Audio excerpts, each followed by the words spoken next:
saludo muy especial a todas las personas que nos están viendo en este momento. Bienvenidos a Conexión Vital, un programa que busca generar conciencia en salud, generar conciencia en prevención, que es algo que tenemos que hacer todos los días, y tratamos de que todos los días nos acompañe un especialista diferente de la salud para educarnos, para enseñarnos un poco más acerca de tantos temas que hay en la medicina. Definitivamente es algo supremamente amplio, pero sin lugar a duda podemos aprender todos los días un poco más, y lo más importante es poner en práctica estos conocimientos. Por eso hoy tenemos un tema supremamente especial con un invitado también que para mí es motivo de mucha felicidad tenerlo acá. Fue profesor mío en la universidad, ya se los voy a presentar. Vamos a hablar acerca de un tema muy importante y es la resistencia antibiótica. Ustedes se preguntarán, ¿qué es esto? Les hago la pregunta a ustedes, ¿cuántos de ustedes han tomado antibióticos? ¿Cuántos de ustedes han tomado antibióticos sin necesidad de que un médico les formule ese antibiótico porque creen que es lo que necesitan? ¿Será que eso es bueno? ¿Será que eso es malo? Pues hoy vamos a aprender todo esto. Tenemos como invitado al doctor Sebastián Hernández Botero. Él es médico microbiólogo, coordinador de microbiología en la Universidad de Manizales. Profe, qué bueno tenerlo acá y bienvenido. Santi, muchas gracias por la invitación, es la segunda vez que estamos aquí. Así es. Para mí es un gusto. Y hoy vamos a hablar de un tema que en temas de salud para el público general no es muy conocido, pero dentro del área mía podríamos decir que la mayor preocupación que tenemos. La vez pasada en el programa que enfocamos y que hablamos fue sobre Zika. En ese momento estábamos con el tema de enfermedades emergentes. Esos son riesgos que vamos a tener a futuro 10 años. Pero el tema de la resistencia antibiótica es un tema que sabemos porque tenemos datos claros de qué bacterias circulan, cómo responden las bacterias a los antibióticos, sabemos cuántos antibióticos se consumen, entonces tenemos unas expectativas bastante sombrías de qué va a pasar a 50 años. Por poner la primera cifra grande que yo quiero que el público sepa es que si no mejoramos el tema de la resistencia antibiótica para el año 2050, van a haber más pacientes falleciendo de enfermedades por bacterias multiresistentes que por cáncer, ¿sí? Que es como el gran miedo de nuestra era, sería ese. Profe, usted menciona ahí un término que me gustaría que le explicáramos a las personas y es las bacterias multiresistentes. Eso, listo. ¿Eso qué es? Entonces, arranquemos por definir qué es resistencia y por qué es un problema. Entonces, nosotros como especie convivimos con un universo completamente microbiano que es compuesto de virus, bacterias, hongos y parásitos. Pero sin duda alguna las bacterias son las que han dominado el panorama de salud en los seres humanos en los últimos, podríamos decir, 2000 años. Nosotros desde el siglo XIX en adelante hicimos unos cambios muy grandes con respecto a nuestra relación con el entorno, que básicamente fueron 4 o 5 cosas. Una, agua potable. 2, disposición de excretas. 3, comida y lo que significó a través de la revolución industrial distribuir esos alimentos, y 2 elementos médicos que son, digamos, la base de todo eso, que son los antibióticos y las vacunas. Entonces, los antibióticos, el uso de los mismos se da cuando hay un paciente que tiene una infección, generalmente por bacterias. Y este es el primer punto clave para los televidentes, y es: los otros microorganismos no requieren antibióticos, y eso es una de las cosas que más pasa en los servicios de urgencias. Se envían muchas veces antibióticos para enfermedades que son probablemente virales o no tienen ningún origen infeccioso. Entonces, hablamos de resistencia antibiótica cuando el microorganismo al cual nosotros estamos tratando en esa infección, sea diagnosticada o sospechada, tiene elementos dentro de su función que hace que no muera frente al antibiótico. Entonces, claro, un mito generalmente las personas dicen: yo me hago resistente al antibiótico. No, el que se hace resistente al antibiótico es el microorganismo, y este microorganismo se puede transmitir a otras personas. Entonces, cuando ya hablamos de multiresistencia, estamos hablando de bacterias que por los múltiples años que llevamos usando antibióticos desde la Segunda Guerra Mundial, son resistentes a más de 3 grupos antibióticos. Y ya en la actualidad estamos hablando de algunas bacterias, las hay en el país, las hay en varias partes del mundo, que hablamos que son multiresistentes, ya no multiresistentes, sino panresistentes o completamente resistentes. A todo. A todo. Es decir, una persona tiene una bacteria y ella puede que consuma un antibiótico, tanto porque se lo enviaron en el hospital o ella misma se lo formuló, y esta bacteria empieza a generar resistencia, y ya después que tenga una infección y vaya a tomar algo, Claro, nada le va a y servir. generalmente estas bacterias están circulando en los medios más hostiles que son los hospitales. Un caso, por ejemplo, paciente en un posoperatorio complicado en una cirugía de tórax en alguna parte del país, tiene un evento adverso en un hospital, se cae al piso, ¿sí? En su posoperatorio, la herida toca el piso y le da una enfermedad por una de las bacterias más terribles que se llama Acinetobacter. El paciente era un muchacho joven, la bacteria era resistente a todos los antibióticos y el paciente nunca se pudo tratar, porque los cirujanos decían, yo hasta que usted no me controle el foco con antibióticos yo no puedo entrar. Y el infectólogo decía, hasta que tú no operes eso yo no puedo entrar, el paciente falleció. Entonces, ¿a qué estamos asistiendo? Y eso es como lo que yo le quiero manifestar a los televidentes. Estamos asistiendo con estas bacterias multiresistentes o completamente resistentes a los años previos a la terapia antibiótica, a tener infecciones comunes, como en este caso una persona se cae al piso, contrae una infección de tejidos blandos y termina siendo una infección tratable cuando se supone que tenemos más de 40 o 50 antibióticos en el arsenal. Entonces, este problema que finalmente estaba limitado a los hospitales se ha ido expandiendo, porque el tema es que muchas veces uno piensa, el tema de resistencia antibiótica es culpa de los médicos, culpa de pronto de los veterinarios, pero pasa esto, podríamos decir que en el global de la torta de la resistencia, el 80% de la resistencia es causada por las actividades agropecuarias, ¿sí? El 15% es causado por la práctica médica y ese otro 5% por la práctica veterinaria de animales pequeños. Entonces, ¿qué es lo que está pasando con ese otro 80%? Ese es el tema que la gente no entiende, a veces no es de uso común este conocimiento en las personas. Y es que para yo poder producir carne tan económica, a vos que te gusta tanto el tema de nutrición, para yo poder producir pollos a gran escala, yo necesito campos de concentración de pollos y de vacas. Claro. Y la única manera de yo tener hacinadas a gran cantidad de animales en un espacio tan pequeño es a través de prácticas entre las que incluye el uso de antibióticos de forma masiva, ¿sí? Especialmente en cría de cerdos y cría de aves. Entonces, estos antibióticos caen al ambiente, y aquí es donde está el otro elemento. Las bacterias, que eso no lo tiene ninguno de los otros microorganismos, son capaces de transmitir material genético entre organismos de diferentes especies. Para ponerle este ejemplo sencillo al público, imaginen ustedes un animal que es capaz de tolerar una toxina ambiental y es capaz de transmitir esa capacidad a través de su material genético a un girasol, a un elefante y a un humano. Entonces las bacterias tienen esa capacidad. Entonces, si yo utilizo antibióticos en ambientes agropecuarios, todas las heces de esos animales cargados de microorganismos con resistencia van a llegar a los efluentes, van a llegar a los ríos, van a empezar a tener contacto con bacterias que finalmente van a llegar a los hospitales. Perfecto, profesora, que es a través del ambiente y también sería a través de la carne de ellos mismos. Sí, lo que pasa es que hay unas regulaciones sobre en cuánto tiempo yo puedo darle a un animal un medicamento y después se hace el sacrificio para todo el proceso. Entonces, realmente, si se cumplen las regulaciones, teóricamente en la carne deben haber solo trazas de antibióticos. Entonces, el tema ahí es doble. Hay un riesgo teórico, pero real, de que los productos alimenticios vengan con antibióticos. Pero el otro realmente lo que le estamos haciendo al entorno, porque generalmente todas estas contaminación va a llegar al entorno y allí las bacterias, como les explicaba ahorita, hacen ese proceso de transmisión horizontal y finalmente una de estas bacterias va a llegar algún día a un hospital. ¿Y cuál es el tema? Los mecanismos de transmisión génica aumentan en tanto yo estrese las bacterias. Y esto es un tema que es un poco, un estudio haya revelado lo siguiente, las bacterias tienen como una especie de mecanismo de transmisión que son los plásmidos, que son unos pequeños segmentos de material genético.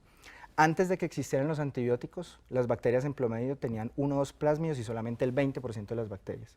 Entonces guardaron unas muestras que tenían de 1930 y 1920 y cuando las comparan sobre las muestras del suelo, o sea, ni siquiera muestras hospitalarias, muestras ambientales, en este momento el 95% de las bacterias tienen plasma y pueden tener hasta en promedio 4 o 5 plásmidos. Wow. Quiere decir que las estamos estresando y el mundo microbiano está respondiendo a eso. Perfecto, profe. Esto es una introducción supremamente interesante a este tema que es la resistencia antibiótica.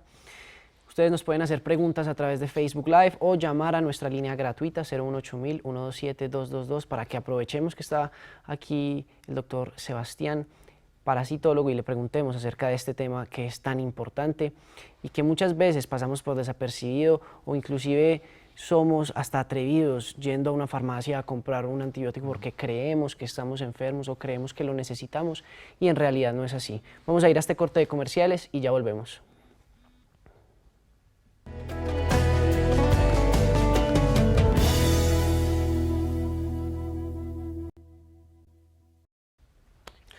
nos hemos dado cuenta cómo la resistencia antibiótica en el mundo ha aumentado a través de la explicación que nos ha dado el doctor Sebastián. Y es un tema supremamente preocupante que vamos a seguir explicando y vamos a hablar un poco acerca de las prácticas que estamos haciendo hoy en día los seres humanos para que esta resistencia antibiótica aumente. Sí, entonces el tema, por ejemplo, el área gris grande es el tema agropecuario. No hay regulaciones, el tema es muy empírico y creo que falta primero una pelea grande en términos de políticas públicas para regular eso. Pero entonces ya viene el otro tema de nosotros como pacientes y como médicos en el tema de resistencia antibiótica. Allí la mayor dificultad de lo que ocurre son varios elementos en la práctica médica, ¿sí? Uno es la liberación de los antibióticos en términos de que se vuelven medicamentos de uso libre, ¿sí? Muchas veces ya hay algunas regulaciones que exigen fórmula médica, claro, pero hasta hace poco uno podía ir a una miscelánea, ¿sí? A una tienda de barrio y encontrar una caja de amoxicilina de un antibiótico al lado de Centrum, ¿sí? de un multivitamínico. Entonces eso habla un poco de la cultura que hay en torno a eso. Y el otro tema allí es el tema de la automedicación y la percepción que la gente tiene acerca de los antibióticos.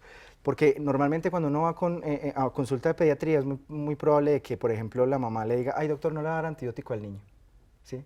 Ese es otro de los temas. Muchas veces los pacientes exigen antibióticos, sienten que no les están haciendo. Si lográramos hacer un gran cambio de educación, antes la pregunta del paciente es, doctor, ¿usted está seguro que yo necesito antibiótico?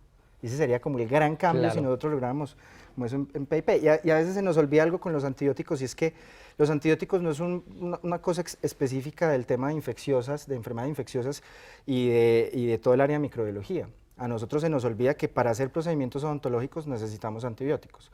Para hacer procedimientos quirúrgicos y cirugías necesitamos antibióticos.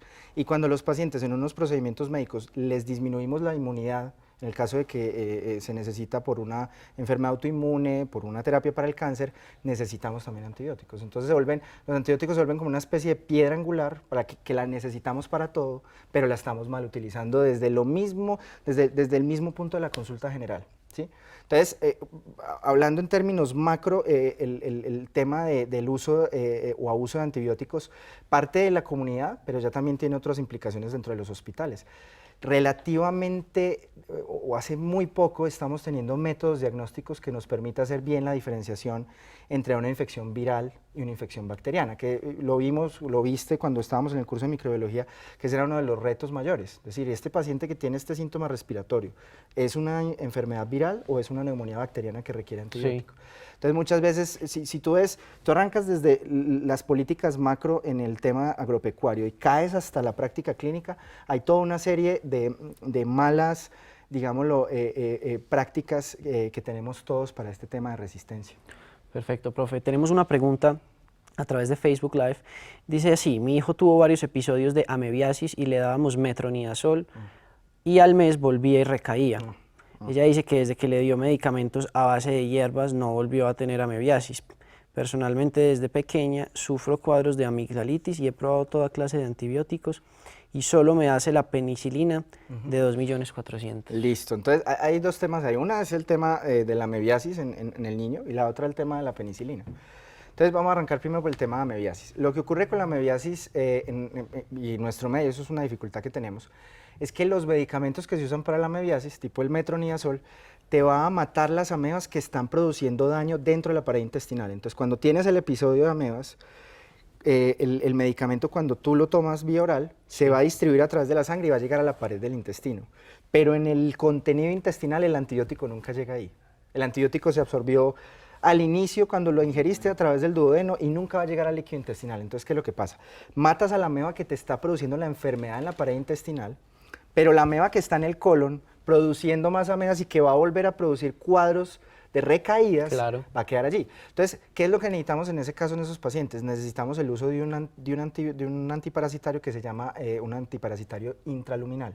Hay dos que tenemos o que se han utilizado aquí, la paramomicina, que ya no la hay en Colombia, y el otro es el teclosan, que generalmente es de uso hospitalario. El tratamiento real para la amebiasis es matar la amebiasis que está haciendo que el niño tenga diarrea con sangre. Y hay además que dar un tratamiento intraluminal para que ese niño no contagie a la familia y no le vuelva a dar amebiasis. Entonces realmente los tratamientos antibióticos muchas veces son incompletos, o como en este caso antiparasitario, no estuvo bien combinados los medicamentos. ¿Cuál es el tema? Con los parásitos no hay tanto riesgo de resistencia. Entonces, digamos, ese metronidazol me va a afectar la microbiota porque eso acaba con todas las bacterias, con un gran grupo de bacterias anaerobias, pero tiene poco riesgo de resistencia. Que voy también al otro tema con penicilina, que es la pregunta que hace la televidente, y es el tema penicilina. Entonces tengo yo amigdalitis crónica y tenga penicilina toda la vida. Eso tiene un fundamento y tiene dos fundamentos.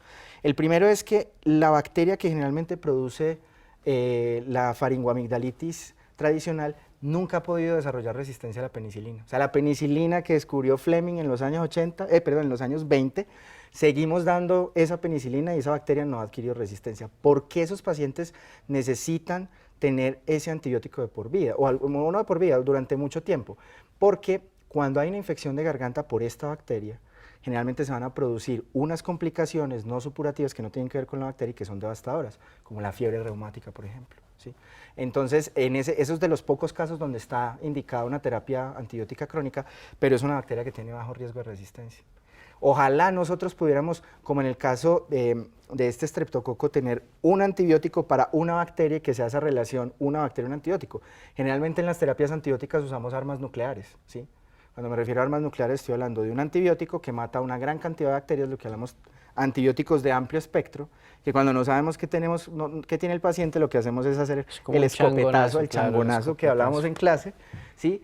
Y como muchas veces disminuimos la carga microbiana, no tenemos cómo hacer un diagnóstico después y ya volver a reorientar la terapia antibiótica. Entonces, esa es una de las dificultades. Perfecto, profe.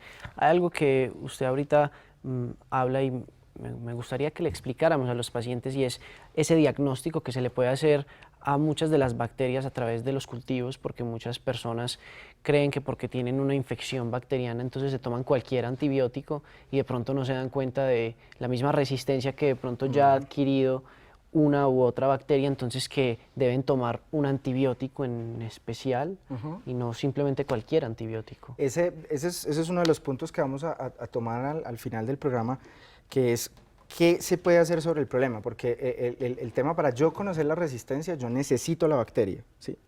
Una vez aislada la bacteria en un medio de cultivo, yo necesito hacer otro set de cultivos que me permiten poner esa bacteria a enfrentarse a diferentes antibióticos. Si la bacteria muere frente al antibiótico, yo digo, es sensible y le puedo dar ese antibiótico al paciente. ¿Cuál es la dificultad?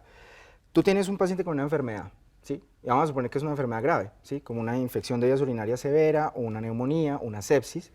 Entonces yo tomo los cultivos, arranco con el escopetazo, con la bomba atómica, mandé las muestras al laboratorio y las muestras me van a crecer entre 18 y 48 horas dependiendo de la bacteria. Y después de eso tengo que esperar otras 48 horas para hacer antibiogramas, o sea que me puede demorar hasta 4 días para lograr definir cómo debo yo desescalar al paciente. Entonces muchas veces el médico clínico lo que debe jugar es con cómo está el paciente. Entonces si yo sospechaba una neumonía, arranco la terapia antibiótica, el paciente no me ha mejorado, me toca escalar esa terapia antibiótica o tratar de cubrir otros microorganismos que no había considerado.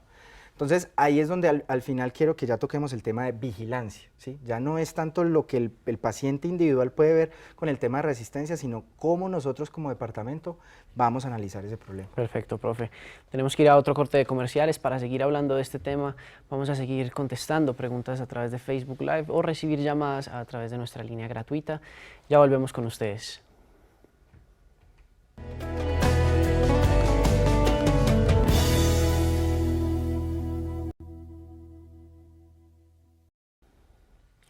Bueno, doctor, está claro que digamos que el uso de antibióticos o el abuso, como usted dice, es digamos que la palabra adecuada para utilizar y sobre todo en Colombia porque aún no existe esa necesidad de fórmula médica o bueno, en algunos de los antibióticos no la hay, lo cual es preocupante porque muchas personas están consumiendo antibióticos y esto ha hecho que aumente la resistencia antibiótica.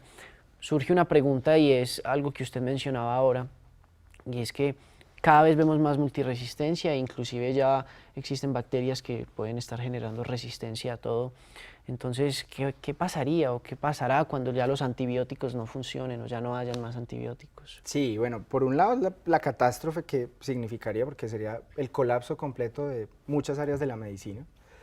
Lo siguiente es que los pacientes empezarían otra vez a morir por cosas que no se morían, por infecciones comunes, y que nosotros tenemos una población que cada vez es más anciana, que está sometida cada vez más a diferentes alteraciones fisiológicas y ambientales, nutricionales.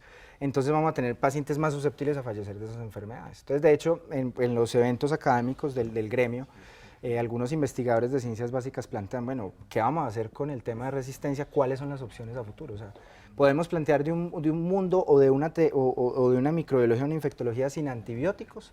Entonces hay algunas cosas en el panorama, pero lo que te digo, Santi, nosotros necesitamos hacer vigilancia y tratar de cuidar los antibióticos lo más que se pueda. Hasta nosotros tratar de variar a otro tipo de terapias. Porque no abusando de ellos. Exacto, los antibióticos son necesarios y mientras haya médicos y medicinas se van a seguir usando. Claro. Pero el tema es dejar de abusar de ellos. Entonces hay algunas opciones que se están abriendo en el camino. Una es utilizar virus para matar bacterias, ¿sí? Que es el famoso tema de los virus fagos. Estos virus, la terapia fue una cosa que trataron de impulsar los rusos previo a la Segunda Guerra Mundial y durante la Segunda Guerra Mundial, pero finalmente ganó fue el enfoque de los aliados, que fueron los antibióticos, ¿no? Que fueron descubiertos entre los ingleses y impulsados por los norteamericanos. Y en este momento se está hablando de que probablemente sea una cosa futuro. ¿Cuál es el tema? Ya no necesitas un químico farmacéutico y necesitas una molécula, sino que necesitas hacer virus vivos que sean específicos para una infección bacteriana en paciente. Entonces, digamos, el aparataje logístico para lograr montar eso en cada hospital sería muy difícil, estamos a muchos años. Esa es una opción. La otra opción que tenemos, que es bien interesante, son todos los tratamientos relacionados con microbiota, ¿sí? Hay dos experiencias muy exitosas. Una son los pacientes, como por ejemplo ahorita estamos hablando del metronidazol, ¿sí?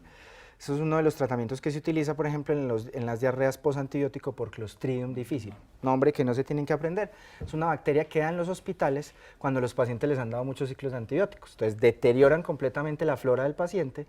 Esta bacteria que es resistente a los antibióticos sobrecrece y empieza a producir infección intestinal. El tema con esto es, hablando nosotros de este tema, yo creo que es lógico, como no usemos antibióticos, pero ¿qué hemos hecho en el último tiempo? Metronidazol, vancomicina, que son antibióticos de amplio espectro, y se quedan sin opciones terapéuticas. ¿Qué fue lo que se encontró? Y es como la terapia de última línea, ¿sí? Pero ya está ampliamente utilizada por centros de referencia como el Johns Hopkins y otras partes de Europa, es hacer trasplante de microbiota, ¿sí? Trasplante de materia fecal, literal, obviamente un proceso lo más estandarizado posible, lo más aséptico posible, donde se busca tratar de hacer un trasplante de microbiota a un paciente que deterioró completamente su microbiota a través de antibióticos y volverla otra vez a reconstituir, ¿sí? Perfecto. Ese es uno de los paradigmas. Cabe resaltar y acordarle a las personas que nuestro intestino está, bueno, y nuestro cuerpo completamente lleno de bacterias, y a través de los antibióticos pues estas se van destruyendo, Claro. que es esa flora normal. Entonces por eso vienen este tipo de alternativas. Cada ser humano es un ecosistema, no se le olvida que uno tiene un órgano microbiano. Y solamente en el intestino son 9.000 especies. Cuando tú utilizas un antibiótico, así sea solamente un ciclo antibiótico, esa microbiota no se va a volver a recuperar hasta dentro de 2 años, de 6 meses a 2 años, ¿sí? Y van a cambiar completamente la relación en esa población de qué especies hay. Y personas que están tomando antibióticos. Imagínate esto, por ejemplo, los casos que poníamos ahorita de que tienen una patología crónica que requiere que tomen antibióticos. Esas personas es donde se ha encontrado que la microbiota es menos diversa y generalmente se asocia a algunas patologías, ¿sí? Perfecto. Entonces ese es uno de los grandes problemas. Doc, surge otra pregunta a través de Facebook Live que me parece muy importante porque es un tema que ha sido muy, digamos que, discutido, y es el Helicobacter. Ya que hay una cantidad de tratamientos para con diferentes antibióticos. Muchas de las personas que toman el ciclo de antibiótico se hacen el examen y nuevamente tienen la bacteria, entonces tienen que volver a tomar el antibiótico. ¿Qué le podríamos decir a estas personas que preguntan acerca de esto? De hecho, y cabe la pena mencionar el estudio de la doctora Brenda que se presentó ahorita en el encuentro de enfermedades infecciosas, donde se mostró el perfil de resistencia al Helicobacter pylori acá en Caldas. Ese es un problema. Ya a nivel global se tienen que utilizar tratamientos ya hasta de 4 medicamentos, ¿sí? Y el tema es que se ha encontrado esa fuerte asociación entre el Helicobacter pylori y el cáncer gástrico. Pero entonces el tema es, la vasta mayoría de los seres humanos tienen Helicobacter pylori. ¿Cuál es el otro factor necesario ambiental, nutricional, que explica por qué estos pacientes lo hacen? Dentro de la doctrina médica es indudable que hay una asociación fuerte, Helicobacter y todo un espectro de patologías digestivas.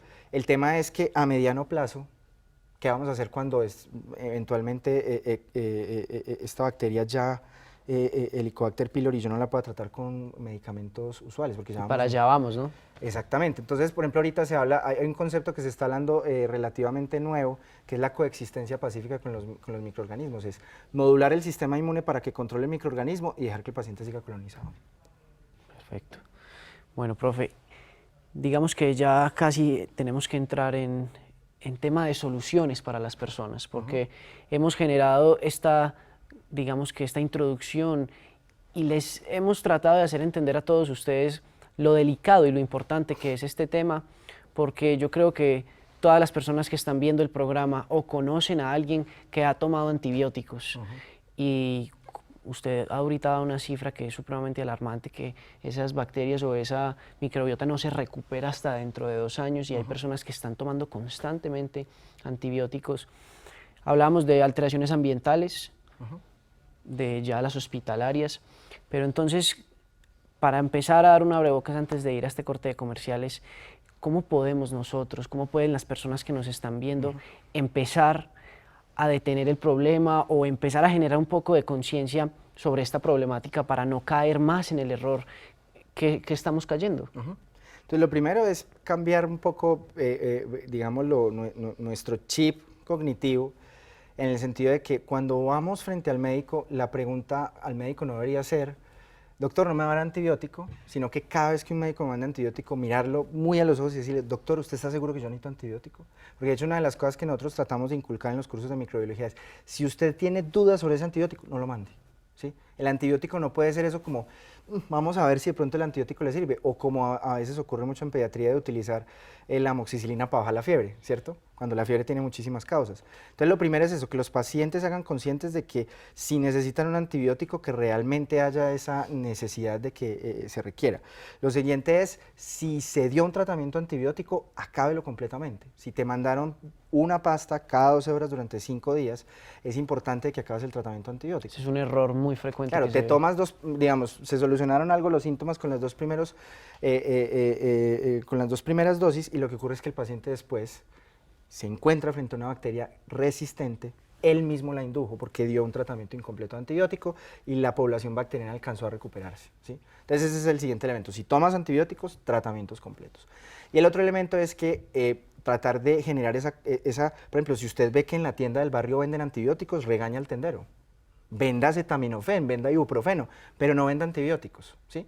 Y ya hay una regulación importante en ese sentido, y es que se supone que todas las farmacias de la ciudad, ya me ha pasado, digamos, a veces que he necesitado urgente un antibiótico, me ha tocado sacar un papel, el sello, y le digo al farmacéutico: muchas gracias por exigirme la fórmula para este antibiótico. Entonces, revisar que los farmacéuticos siempre nos exijan la fórmula cuando solicitamos un antibiótico. Y lo otro es: los antibióticos, lo ideal sería no botarlos a la basura. Eso todavía no se ha regulado, pero hay que mirar a dónde vamos a botar los antibióticos. Porque así como las heces de los animales, todos los antibióticos que se botan a la basura están simplemente ayudando a que las bacterias ambientales se tornen resistentes. ¿Qué es ese porcentaje tan alto del que hablábamos el por qué se está generando esa resistencia? En temas agropecuarios. Wow, miren qué interesante esto. Vamos a ir a un corte de comerciales para seguir dando soluciones, cosas que podamos poner en práctica en nuestro hogar y realmente empecemos a ver cambios en este problema que todos los días crece más. Y si no somos nosotros, cada uno de nosotros en nuestros hogares, haciendo algo para detener esto, pues realmente vamos a ver que en unos años, como dicen las estadísticas, vamos a tener unos problemas bien grandes. Ya volvemos.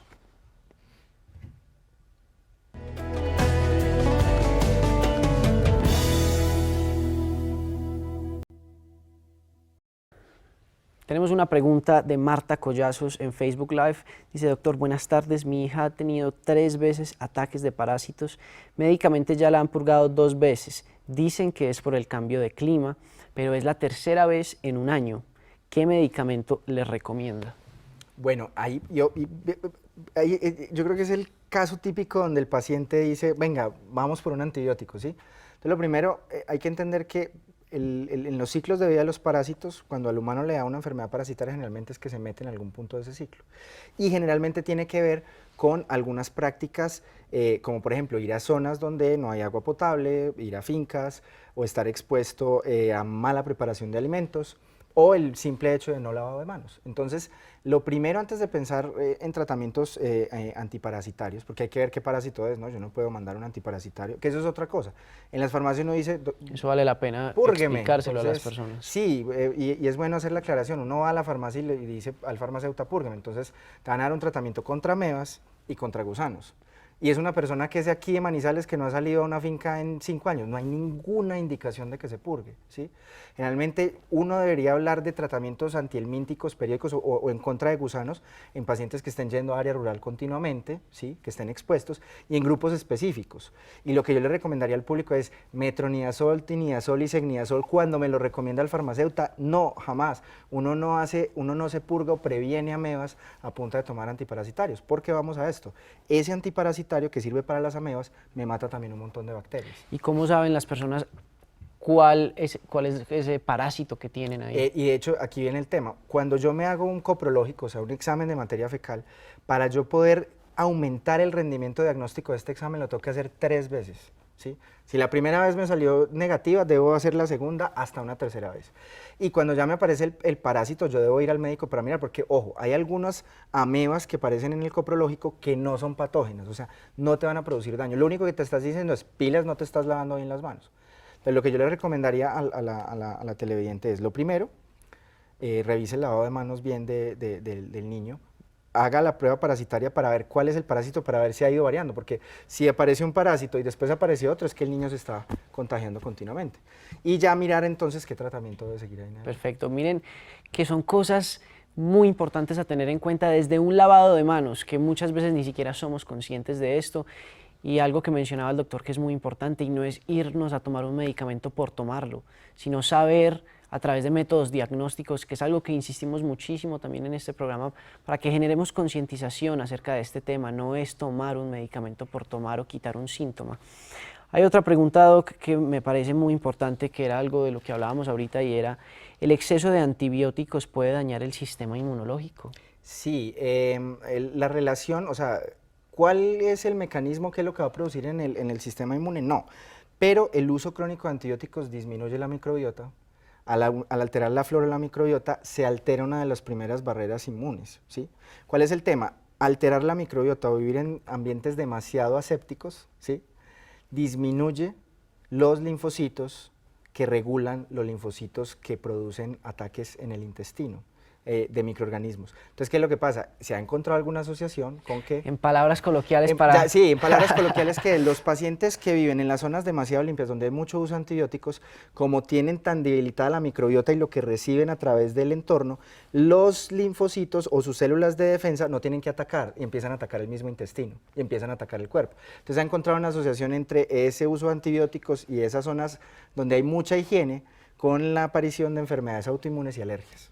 ¿Sí? Entonces, hay evidentemente una relación, pero mecanismo específico pues todavía no se ha. Perfecto. Aquí viene otra pregunta y es, doctor, de seguido me da mucho dolor de garganta y lo único que me sirve es la amoxicilina. ¿Qué otro remedio puedo tomar? Ahí realmente, si es un problema crónico, sería muy bueno, primero una consulta por medicina general para mirar si se cumplen con los criterios de verdad de una amigdalitis crónica, ¿sí?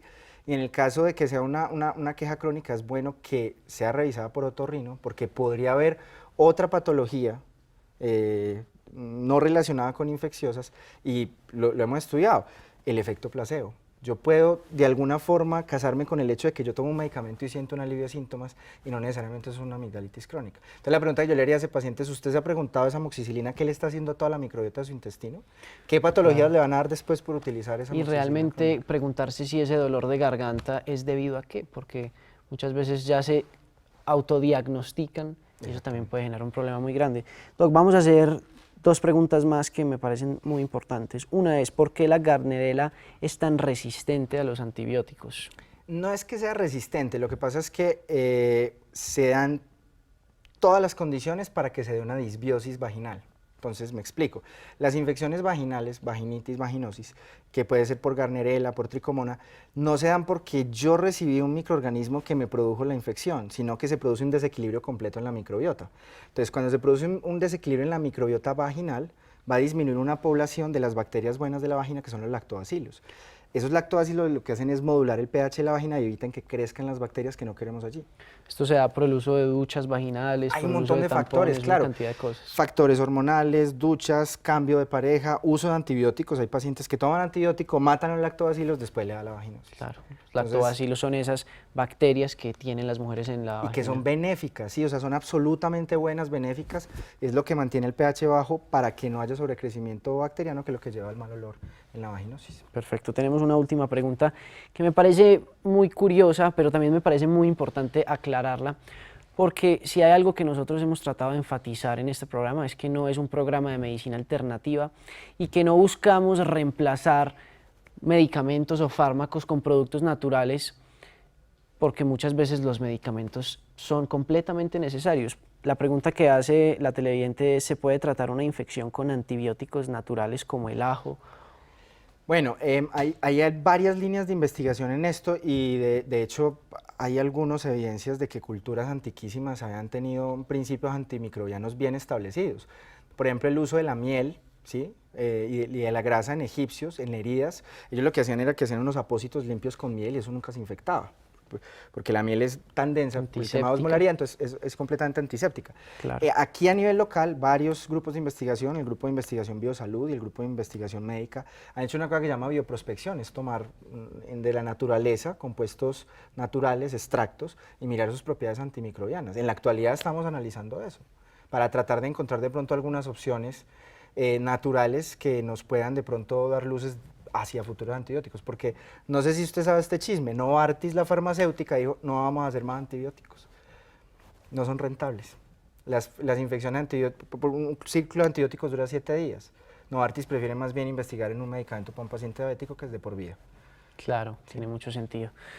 Bueno, digamos que hemos explicado unas cosas supremamente importantes.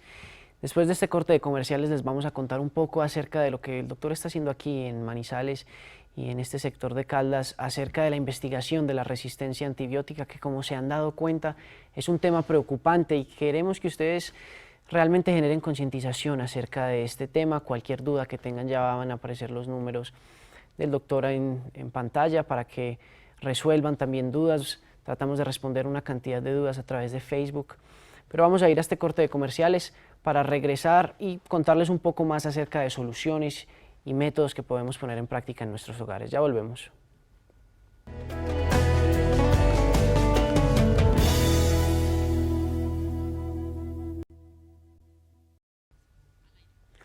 Bueno, Doc, ya hemos hablado acerca de la problemática que claramente, y ojalá a todas las personas les haya quedado muy claro, que es supremamente preocupante y que debemos realmente alertarnos acerca de esto. Usted nos comentaba que a nivel local se están empezando a generar investigaciones a través de grupos. Contémosle a las personas un poco acerca de esto. Lo que desde hace más o menos año y medio hemos tratado de hacer, y fue una, digamos, la iniciativa que partió incluso estudiantes de medicina, de colegas que están metidos en el gremio, era que la universidad, en general Manizales tiene 2 facultades de medicina y tiene una facultad de bacteriología, ¿sí? Son 3 grupos de investigación que todos estábamos haciendo cosas relacionadas con enfermedades infecciosas, la Universidad Católica de Manizales, la Universidad de Caldas y la Universidad de Manizales. Entonces la decisión que tomamos fue, hombre, ¿por qué no empezamos a hacer cosas conjuntas? ¿Por qué no tratamos de unir esfuerzos para tratar de optimizar presupuestos, optimizar recursos? Ustedes tienen estos aparatos, nosotros tenemos estos. Entonces llevamos haciendo un proceso de trabajar de manera conjunta en el grupo de resistencia antibiótica de Manizales. Estamos a través de la Universidad de Manizales en un proyecto que se llama Mediemprende para lograr establecer a GRAM como una spin-off, donde vamos a hacer 3 funciones básicas en los años por venir. Esto es una cosa de largo aliento, que van a hacer 3 funciones: educación, que en parte lo que estamos haciendo aquí es maravilloso porque es directamente al público; investigación, que es lo que hacen los 3 grupos de investigación grandes; y el tema de vigilancia, ¿sí? El tema de vigilancia es ¿Cómo yo puedo utilizar la información de esas pruebas de antibiogramas y de todo esto que hay en los hospitales? ¿Y cómo logro integrar yo toda esa información para que los médicos que están en el consultorio, que no le van a alcanzar a hacer un antibiograma y un cultivo a ese paciente, sepan cuáles son los antibióticos que de entrada nos sirven más para las poblaciones bacterianas que tenemos circulantes en Caldas?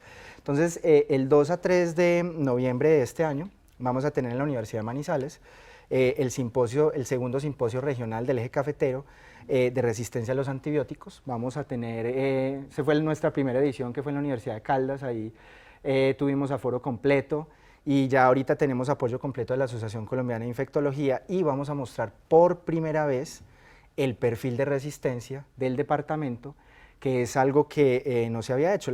Cada una de las clínicas tiene su perfil de resistencia. Lo que nosotros vamos a hacer es coger toda esa información, analizarla, lograr sacar un consolidado de allí y lográrselo mostrar al público, especialmente al público médico, en este simposio, para así empezar a tener una discusión amplia. ¿Cuáles son los tratamientos antibióticos que tenemos que hacer acá? Y más importante, desde el punto de vista mío como investigador, ¿cuáles son las principales amenazas microbianas con respecto a la resistencia que yo tengo que analizar en los próximos años? ¿Sí? Ya de los análisis preliminares que hemos hecho, ya hemos encontrado algunas áreas focales y en esto cabe aclarar la inmensa ayuda de la Dirección Territorial de Salud, con la que ya hemos tenido ciertos acercamientos, para lograr entonces construir este perfil y hacerlo cada año. O sea, es una bobada, y me perdonas la palabra, que los grupos de investigación saquemos un artículo cada año sobre una problemática. Lo que nosotros tenemos que hacer es una vigilancia crónica, continua, ojalá prospectiva de este problema y hacerlo a largo plazo. ¿Cuál sería ese mensaje que le enviarías a todas las personas que nos están viendo acerca de este tema tan importante y tan delicado? Lo que te dije ahorita con respecto a los pacientes. Señores pacientes, pregúntenle siempre a su médico si ese tratamiento antibiótico que usted va a recibir realmente lo necesita. Si ese tratamiento antibiótico te lo enviaron, trata de acabar ese tratamiento antibiótico de forma completa, ¿sí? No dejarlo incompleto. Y si tienes medicamentos o pastas que son de antibióticos, trata de buscar dónde los puedes desechar y no lo botes a la basura, ¿sí? Eso sería a nivel personal. Y tratar de estar pendiente a ver el grupo de resistencia antibiótica de Manizales, qué campañas vamos a hacer educativas, porque obviamente no nos podemos quedar en la universidad. La idea, y espero poder seguir estando aquí en el programa, cuando ya tengamos una idea más clara de este perfil, de pronto de venir aquí al programa y contarle un poco a la audiencia de qué fue lo que encontramos y seguir trabajando no solamente con la investigación y la academia, sino también con el público. Claro que sí, Doc. Muchísimas gracias por estar aquí con nosotros. De verdad que ojalá a todas las personas que nos están viendo les haya quedado claro este tema de resistencia antibiótica. No podemos seguir tomando antibióticos como si fueran unas pastillas que no van a generar absolutamente nada, teniendo en cuenta que son muy importantes para nuestra salud en condiciones específicas. Es importante que sean muy claras esas condiciones y que no simplemente las vayamos comprando en cualquier tienda o que esperemos que el farmacéutico no la formule sin realmente tener ese concepto claro del por qué la necesitamos. Así que, por favor, generemos más conciencia en este tema y poner en práctica todo esto que nos ha dicho el doctor Sebastián hoy. Muchas gracias por estar con nosotros en Conexión Vital. Los invito nuevamente para que vean este video de El Día para tu Salud, un día donde la consulta dura un día entero, donde miramos a los pacientes de manera integral y recordar que somos seres humanos. A pesar de que existen una cantidad de patologías, no somos una patología, sino que somos un cuerpo integral, y eso también es importante recordarlo desde nuestra mente hasta nuestro cuerpo físico. Así que muchas gracias por estar con nosotros y nos vemos en una próxima ocasión.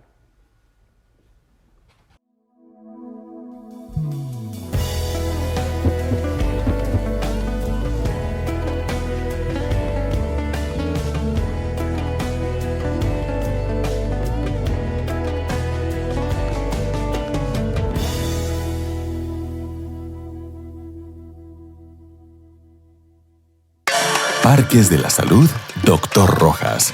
Un nuevo modelo de prestación de servicios médicos integrales, donde la consulta diagnóstica interdisciplinaria con profesionales es la base para la prevención y combatir las enfermedades. Contamos con servicios de laboratorio clínico, odontología neurofocal, imagenología diagnóstica ecográfica, ecodoppler, ginecología integral y nutrición. complementándolos con distintas terapias que incluyen medicina china, terapia neural, quiropraxia, apiterapia, ozonoterapia, bioestimulación con plasma rico en plaquetas, terapia de quelación o limpieza arterial, psicoterapia, fisioterapia, estética y programas de desintoxicación. Además, en los parques para la salud Dr. Rojas, con sedes en Manizales y Dos Quebradas, podrás hacer parte de nuestros programas de salud estrella, como Un día para tu salud y limpieza de colon con recambio de flora intestinal. Todo esto en un entorno natural y con calidez humana. Adicionalmente, contamos con consultorios satélites en Bogotá, Armenia, Cali, Tuluá, Roldanillo, Piendamó, Santander de Quilichao y Anserma. Parques de la Salud Dr. Rojas, la alternativa más saludable.